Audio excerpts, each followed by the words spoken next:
আমরা যখন ছাত্র রাজশাহীতে, তখন পাপিয়া ও রাজশাহী ইউনিভার্সিটির ছাত্রদল নেত্রী তুখোর বক্তা। পাপিয়া তখন ক্রেজ আর কি। পাপিয়া আসবে, বক্তৃতা দিবে, শুনলে পাবলিক ঝাইপে পড়ে। আমিও খালি শুনি পাপিয়া নামে এক নেত্রী আছে, হেভি বক্তি মাঝারে। এ তো শোনা হয়নি কখনো। তো এর মধ্যে পলিটেকনিকে ইলেকশন হবে, আমি কাজ করতেছি দিন রাত, এটি আমাদের ক্যান্ডিডেট আছে, ভালো ক্যান্ডিডেট জিতবে আমরা জানি। হেভি গরম পড়িছে, রাজশাহীর গরম তো জানেন, চান্দি ফাটানো গরম। তো পাপিয়া আসিছে প্যানেল পরিচিতি অনুষ্ঠানে, গরমে ত্রাহি ত্রাহি অবস্থা। তো পাপিয়া বক্তৃতা দিতেছে ওই প্যানেল পরিচিতি। ছাত্রদল এই নির্বাচনে জিতবে, সেদিন ওরা যে কান্না করবে, সেই কান্নার পানিতে যে বন্যা হবে, সেই বন্যার পানিতে আমরা সাঁতার কেটে কেটে উল্লাস করব। ওই যে গরম, ওই গরমের চাইতেও বেশি গরম নিয়ে আমরা বিজয়ী হব। এর মানে কি? সেই দিন বাগে খেয়েছে, তারপরে 36টা বসন্ত পার হয়ে গেছে, তাও গরমের চাইতে বেশি গরম, এই কথার মানে বুঝি নাই। আপনারা বুঝিছেন? হ্যাঁ, বুঝেন নাই? এই জন্যই কবি পুলক বন্দ্যোপাধ্যায় লিখেছিল, তুমি কি যে বলো বুঝি না, তোমার মুখের পানে চাহিলে আমি কিছু শুনি না। তুমি কি যে বলো বুঝি না। আল্লাহর কি অসীম কুদরত। কিছুদিন আগে এই গরমের উপরে থাকা কথাটার মানে বুঝেছি। এটা নাটকের ক্লিপ দেখে, আপনারাও শুনেন। এই যে এটা আমার চেহারা ছবি মাশাআল্লাহ ভালো। তো যাই হোক, ক্যাবলা কোন দিকে? ক্যাবলা কি? আরে পশ্চিম। এদিকে। এইরকম টেলিভিশন দেখিনি, টেলিভিশনটা একটু ছাড়ো তো।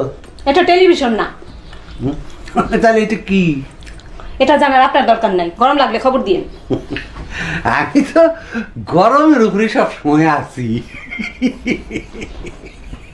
হ্যাঁ, পাপিয়া এখনো গরমের উপরেই আছে, বুঝেছাও? তো ইলেকশনে ছাত্রদল জিতে নাই, ছাত্র ইউনিয়ন জিতেছিল।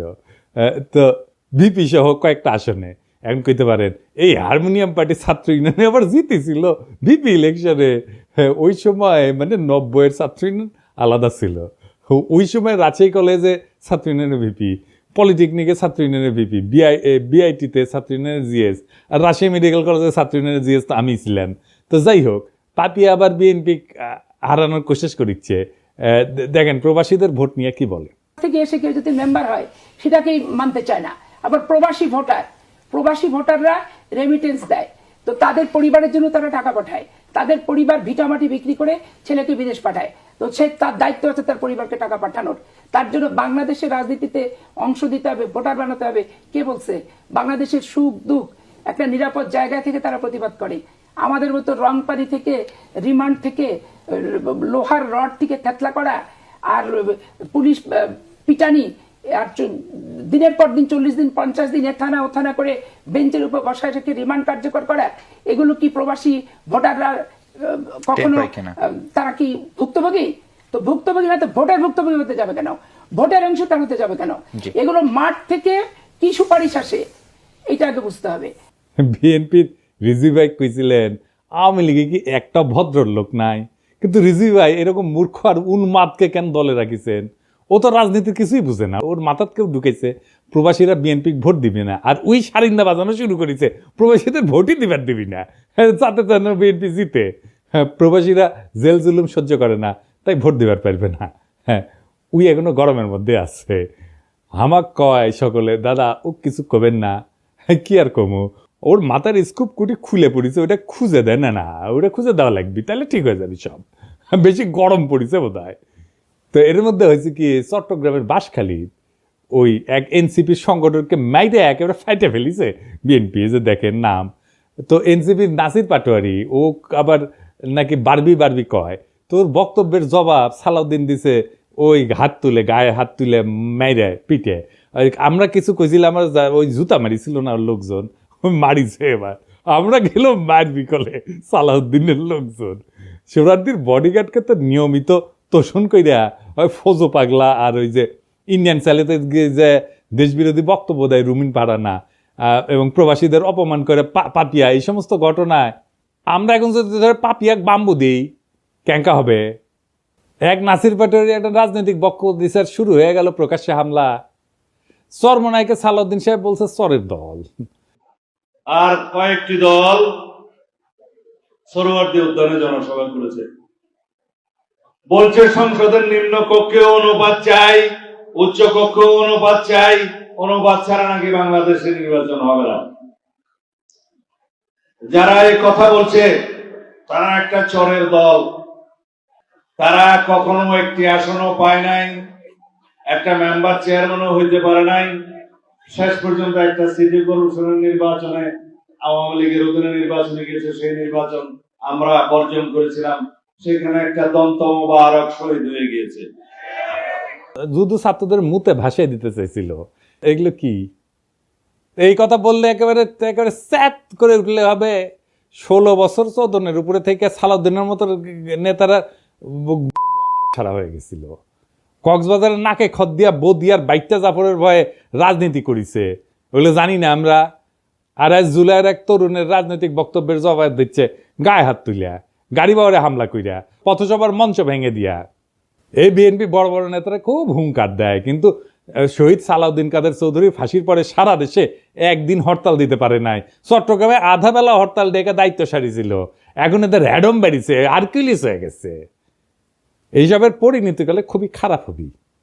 রাজনৈতিক প্রতিপক্ষকে ডিল করা শিখেন। যাদের দয়া পলিটিক্যালে সাহস ফিরে পেয়েছে তাদের কটু কথার সমালোচনা সহ্য করা শিখেন। জুলাইয়ে একটা বড় দল, আওয়ামী লীগ আপনাদের চাইতে বড় দল ছিল, ওর দিছে বাচ্চারা, দিল্লি পাঠিয়ে দিছে। এমন আর একটা পরিস্থিতি তৈরি করেন না, আপনাদের কলে যাওয়ার জায়গা নাই। বড় দলের অভিভাবক সুলভ আচরণ হবে, দয়া এবং ভালোবাসা দিয়া।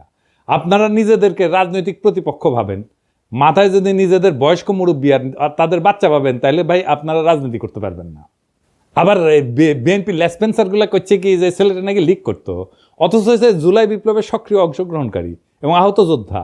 গত জুলাই সে মাথা এবং পায়ে ছলরা গুলি খাইছিল এবং আহত হওয়ার পরে এই ব্যাপারটা সরকার কিন্তু যাচাই করছে, লাইভ এসে জুলাই যোদ্ধা কার্ড দেখাইছে যে দেখেন। ইতিমধ্যে একটা খবর আমরা পেলাম যে বাঁশখালী, চট্টগ্রামের বাঁশখালীতে আমাদের একজন সংগঠক এবং আমাদের নেতা একই সাথে গত জুলাই সে আহত, গুলিবিদ্ধ, তার পায়ে এবং মাথায় ছড়া গুলি সেটা সেই মানে আহত সে, এবং সে এনলিস্টেড আহত, যেটা মানে সরকার কর্তৃক যেটা জুলাই যোদ্ধা কার্ড দেওয়া হয় আর কি আহতদের জন্য। এরপরেও যদি তাকে মারা জায়েজ করার জন্য লিগার বানাইতে চান তাহলে আর কিছু বলার নাই। হ্যাঁ হ্যাঁ, আওয়ামী লীগের সাথে যে আচরণ করেছিলাম আমরা, আপনাদের সাথে সেটা শুরু করব এবং এটা করলে আপনাদের চটি বাটি গোল হয়ে যাবে, কয়ে দিলাম আগে থেকেই। আবার দেখেন বিএনপির এক যুব নেতা স্লোগান দিচ্ছে, তুমি কে আমি কে বাঙালি বাঙালি। শুনুন। তুমি কে আমি কে, সে কে সে কে, তুমি কে আমি কে, সে কে সে কে। বিএনপির আদর্শ হইতেছে বাংলাদেশি জাতীয়তাবাদ। বাঙালি জাতীয়তাবাদকে পরাজিত করে বাংলাদেশি জাতীয়তাবাদের প্রবক্তা ছিলেন শহীদ জিয়া, এবং এটা শহীদ জিয়ার অরিজিনাল আইডিয়া, কেউ কয়া দেয়নি। শহীদ জিয়ার রাজনীতিকে এরা কব্বর দিয়ে দিল, এরা বিএনপিকে আওয়ামী লীগ বানায় ফেলতেছে। সাব্বাস বাঘের বাচ্চা, ওই ভাবিচ্ছে যে এই কইরা লীগের ভোটগুলো টানবি, কিন্তু ওর যে নিজের ভোটগুলো জয় বাংলা হয়ে যাবে সেই খবর আর নাই। তো এই নয়ন সম্পর্কে শোনা যায় নাকি প্রচুর চাঁদাবাজি করেছে, জানি না। নয়ন তুমি কিছু মাইন্ড করো না, শুনিচ্ছি আর কি, সত্য মিথ্যা জানি না। তবে নয়নের কাছেও এই অনুসন্ধানী সাংবাদিক ওই চান্দা চাইছিল, এটা নয়ন নিজেই কইছে, শুনেন। উনি তো সেনাবাহিনীর মানে বহিষ্কৃত কর্মকর্তা, উনি সেনাবাহিনীতে চুরি করেছে, উনি মাদক এডিক্টেড, যে কারণে ওনার চাকরি চলে গিয়েছে। উনি তো আমার কাছে চাঁদা চাইছে, আমার কাছে লোক পাঠাইছে চাঁদার জন্য। ভাই নয়ন, তুমি ওরা গুরু মানো, তুমি ওরা গুরু মানো, তোমার কয় চান্দা, তোমার কাছে যদি চান্দা চায় তাহলে কি অবস্থা চিন্তা করো। যাই হোক, গতকাল জামাত মহাসমাবেশ করেছে, তো এই সমাবেশের তাৎপর্য কি? মেলাজন মেলা হিসাবপত্র দিচ্ছে, আমি হিসাব নিয়ে পরে আসিছি, পরে একটা এপিসোড করবো নি যদি টাইম পাই। আসেন এমনি সমাবেশের তাৎপর্যটা বুঝে দেখি। তো ওই গতকালকে ওই যে বাঙালি জাতীয়তাবাদ এবং জয় বাংলার লোকেরা, এদের কিন্তু গভীর বেদনার দিন ছিল। তারা মুখে কিছু কয় নাই, কিন্তু আমি জানি তাদের হৃদয়ের ভিতরটা থমথম করেছিল। এবং অনেকের জন্যেই যারা 1971-কে মুক্তিযুদ্ধকে এখনো অন করে তাদের জন্য একটু অস্বস্তিকর দিনটা। কেন জানেন? যে ঢাকা রেসকোর্স ওইখানে জামাতে ইসলামী সভা করছে, যেখানে 7ই মার্চে শেখ মুজিব সোহরাওয়ার্দীর বডিগার্ড ভাষণ দিছিল, ওইটা কিন্তু তাহলে একটা নিছক সমাবেশ থাকে না, এইটা একটা রূপক অর্থে পুনর্দখল হয়ে যায়, নীরব পুনর্দখল, সাইলেন্ট রিক্লেমেশন হয়ে যায় জামাতের পক্ষ থেকে। তো সেই 7ই মার্চে যে শেখ মুজিব ওইখানে ভাষণ দিছিল, ওই দিন শেখ মুজিব কেবল একজন নেতা ছিল না, সে ছিল একটা জনরায়ের প্রতীক। বাঙালি মুসলমান নিজেদের প্রয়োজনে ভোট দিয়া তারে মুজিব বানাইছিল, নেতা বানাইছিল। এভাবেই কিন্তু নেতা বানায়, নেতা তৈরি হয় না, নেতা বানায় জনগণ বানায়। যদি মৌলানা ভাসানী 70-এর নির্বাচনে অংশ নিতেন তাহলে ইতিহাস হয়তো অন্যরকম হইতো, মুজিবের জায়গায় রেসকোর্সে দাঁড়াইতেন ভাসানী। তার মানে রেসকোর্স ময়দানের প্রতিটি জমায়েত, প্রত্যেকটা উচ্চারিত শব্দ 71 সালের এক নীরব হিসাব, 71 সালের একটা হিসাব নিকাশকে কিন্তু ছুঁয়ে যায়। এই জায়গাটা কেবল জয় বাংলার না, বরং বাংলাদেশি আত্মপরিচয়েরও প্রতীক। কিন্তু 1976 সালে 7ই মার্চে ওইখানে জামায়াতের সমর্থকরা পাকিস্তান জিন্দাবাদ স্লোগান দিয়েছিল, কনফেডারেশনের দাবি তুলেছিল। তখনও কিন্তু জামাত আনুষ্ঠানিকভাবে দল হিসেবে আত্মপ্রকাশ করেনি বাংলাদেশে। এই ঘটনার ভিতরে নিহিত আছে বাংলাদেশপন্থী নাগরিকের জন্য কিছুটা হলো বেদনার, এমনকি অপরাধ বোধের কারণ কিন্তু আছে। কিন্তু কাকে দোষ দিবেন? এই আত্মধ্বংসী বাস্তবতার জন্য দায়ী শেখ মুজিব নিজে এবং তার কন্যা শেখ হাসিনা।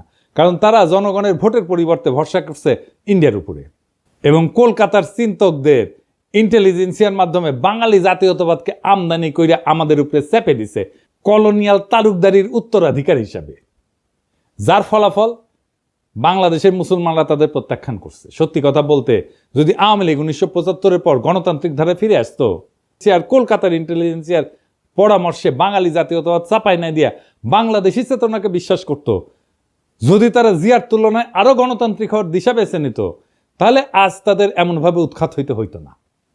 তাই আজ যারা বাঙালি জাতীয়তাবাদের পতাকার নিচে বুক চাপড়ায় কাটতেছেন, তাদের অনেকেই শেখ হাসিনার ওই ভারত ঘেঁষা রাজনীতির বিরুদ্ধে আপত্তি করেন না, কিন্তু বরং নিজেদের ভিতরের ইসলাম বিদ্বেষ থেকে জামাতকে গালি দিছেন, জিন্নাকে গালি দিছেন, বাঙালি জাতীয়তাবাদকে ধর্ম বিদ্বেষের হাতিয়ার বানাইছিলেন।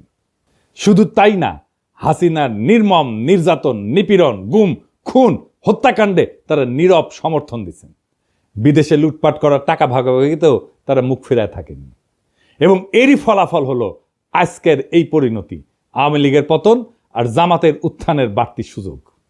তবে এই মিটিং আর একটা অভাবনীয় ঘটনা ঘটছে। কি সেটা? জামাতের আমির, আমার অত্যন্ত পছন্দের বড় ভাই, তিনি 2বার বক্তৃতা দিতে গিয়ে কোলাপস করে পড়ে গেছে। এইটা কি একটা রাজনৈতিক দলের নেতার জন্য কাম্য একটা বিষয়, কাম্য ঘটনা? এর ফলে কি জামাত আগাইলো না পিছাইলো? জামাতের কি দুর্নাম হবে? ওনার কি নেতৃত্বের সামর্থ্য নিয়ে প্রশ্ন উঠবে? না, এতে ওনার জনপ্রিয়তা বাড়বে। হিসাব করে দেখেন কারণটা কি?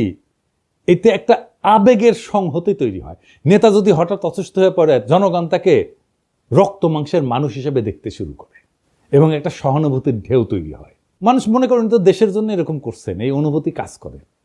এইভাবে কোলাপস করলে তাকে একজন ত্যাগী যোদ্ধা হিসেবে তুলে ধরে। দেখো দেখো দেশের জন্য কতটা কষ্ট করতেছেন, এই বার্তা ছড়ায় পড়ে। পলিটিক্সে সবাই কথা বলে, কিন্তু সবাই কথা বলার মতো থাকে না। আর যখন কেউ কথা বলার মাঝখানে হঠাৎ এইভাবে নিঃশ্বাস হারায় ফেলেন, তখন মঞ্চ কেঁপে ওঠে। একটা শরীরের পতনে তখনই শুরু হয় এক নতুন ধরনের রাজনীতি। না, আমরা বীরত্বের কথা বলতেছি না, বলতেছি ভাঙনের মধ্যে দিয়ে উত্থানের কথা। যখন নেতা কোলাপস করেন, তখন তিনি কেবল মাটিতে পড়েন না, তিনি পড়ে যান মানুষের হৃদয়ের গভীরে।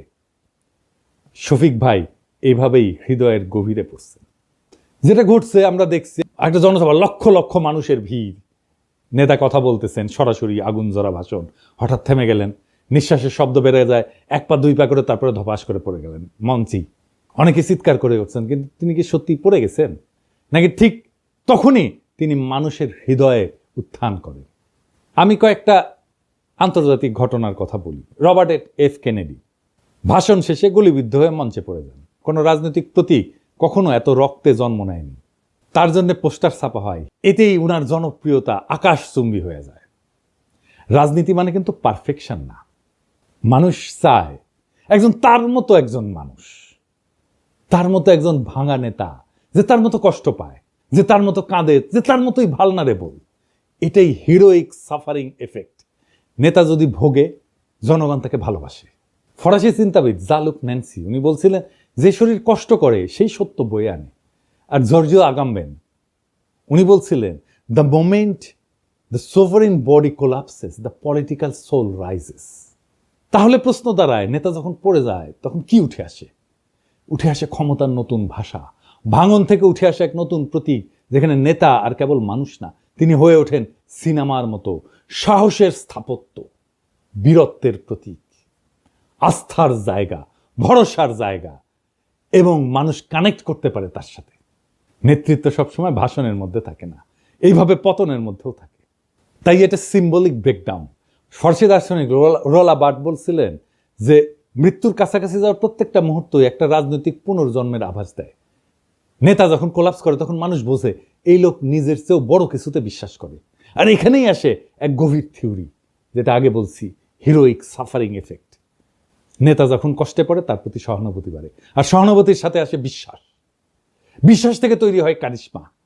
জার্মান সমাজবিজ্ঞানী ম্যাক্স ওয়েবার বলছিলেন, কারিশমা হচ্ছে এক ধরনের ঐশ্বরিক বা অতিপ্রাকৃত বৈধতা, যা দুর্দিনে প্রকাশ পায়।